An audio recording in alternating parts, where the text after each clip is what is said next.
¿Qué tal, queridos amigos? Ahora resulta que los sicarios de los cárteles están decididos a comprar, a darles una buena mochada a los miembros de la Policía Federal que siguen muy soliviantados contra el régimen por distintas razones. La principal, que no quieren incorporarse a la famosa Guardia Nacional. Y como no quieren incorporarse a la famosa Guardia Nacional porque tendría que pasar por un examen muy complicado que les haría el ejército, entonces han preferido, como ya sabemos, estar bloqueando, protestando con la toma del centro de mando de ellos mismos en una situación que francamente es bastante peligrosa, porque puede ser demostración fehaciente de que quienes tienen poder de fuego en nuestro país no están conformes con su gobierno. Y esto pues no se había dado desde hace muchos, pero muchos años. Pero no solamente es eso, el fenómeno de la corrupción continúa de una manera implacable. Yo no puedo entender cómo el gobernador del Estado de México, Alfredito del Mazo Maza, puede confiar en retratarse con el jefe del Ejecutivo Federal, riéndose los dos a carcajadas, cuando sabemos que en el Estado de México la corrupción es tan amplia como el propio Estado. En infinidad de municipios del Estado de México, infinidad, la corrupción ha sido el pendón, la bandera de quienes han llegado a estos puestos públicos por obra y gracia de los líderes partidistas. Si el Estado de México está corroído, no lo está menos Campeche, por ejemplo, en donde el exgobernador Alito Cárdenas Moreno tiró la gobernatura faltándole 2 años para ejercerla, para pretender ser presidente del PRI, pero ya se descubrió que tiene una fortuna tan grande que no le importa ser presidente del PRI o cualquier otra cosa, porque su futuro y el de sus generaciones posteriores está asegurado. Solamente su casita, una inmensa propiedad, quizá una de las más grandes o la más grande de Campeche, tiene un valor aproximado de 46 millones de pesos. Poca cosa si se compara con lo que se gastó Enrique Peña Nieto, 1.800.000, solamente en su sexenio. Y poco menos también de lo que le han asignado al presidente López Obrador para que unilateralmente ejerza 120.000 millones de pesos, nada menos. Esto es una barbaridad que el presidente tiene que resolver y que responder acerca de cuál va a ser el destino real de esta partida.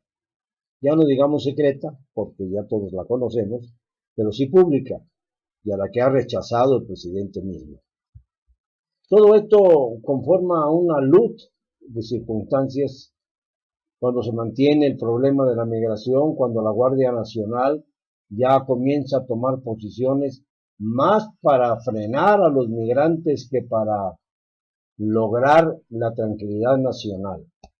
Yo me sigo preguntando por qué no se toman ya medidas definitivas, por qué no hay posibilidades de que exista una especie de armisticio entre las bandas de narcotraficantes y el poder público. Sería estupendo que se le presentara a los Estados Unidos la oportunidad de comprar las drogas con un precio regulado, sin necesidad de estar matando gente entre ellos.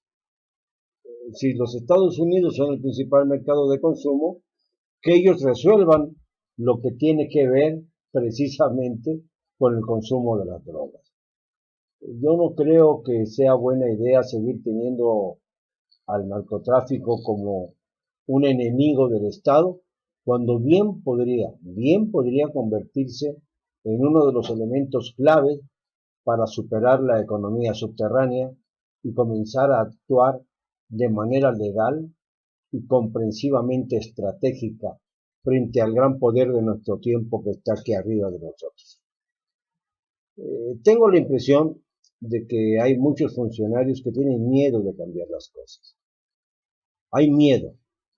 La jefa de gobierno, Claudia Sheinbaum, en la Ciudad de México, no hace más que apuntar algunas cositas como el retiro de los anuncios monumentales, pero no se mete a fondo al problema de la violencia. Tiene miedo de hacerlo. Como muchos gobernadores, temen también represalias porque no han cumplido con los acuerdos iniciales que tuvieron que signar con los grandes cárteles para poder llegar a sus encargos.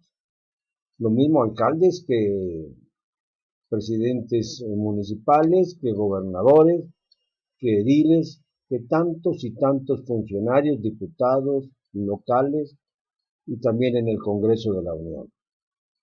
Todos sabemos que muchos de ellos tuvieron que pactar con sus respectivos sicarios para poder acceder a la vida política. Lo estoy diciendo porque aunque muchos pudieran decir que ya lo sabían, pocos son los que se han atrevido a decirlo. Yo me atrevo porque ya estoy cansado de estar encubriendo una realidad que es demasiado dolorosa. El hecho de que para acceder a cualquier cargo del poder se tenga que conformarse una especie de acuerdo soterrado con los peores, con los sicarios más sanguinarios. Aún así, hay cierta pasadita de mano cuando se captura a un líder, como el famoso líder de los Zetas que acaba de caer en Tamaulipas, pero no se resuelve el problema porque enseguida estos líderes, cabecillas, capos, inmediatamente son reemplazados. Y por lo tanto, la guerra se mantiene porque es también una jugosa negociación que beneficia sobre todo a las agencias de inteligencia de los Estados Unidos, que son las que marcan las rutas y son las que marcan las aduanas por donde pasa la droga. Esto que hemos dicho tantas veces conforma sin duda uno de los grandes conflictos a los que se enfrenta México en este momento. Pero no son los únicos. El principal sigue siendo la corrupción.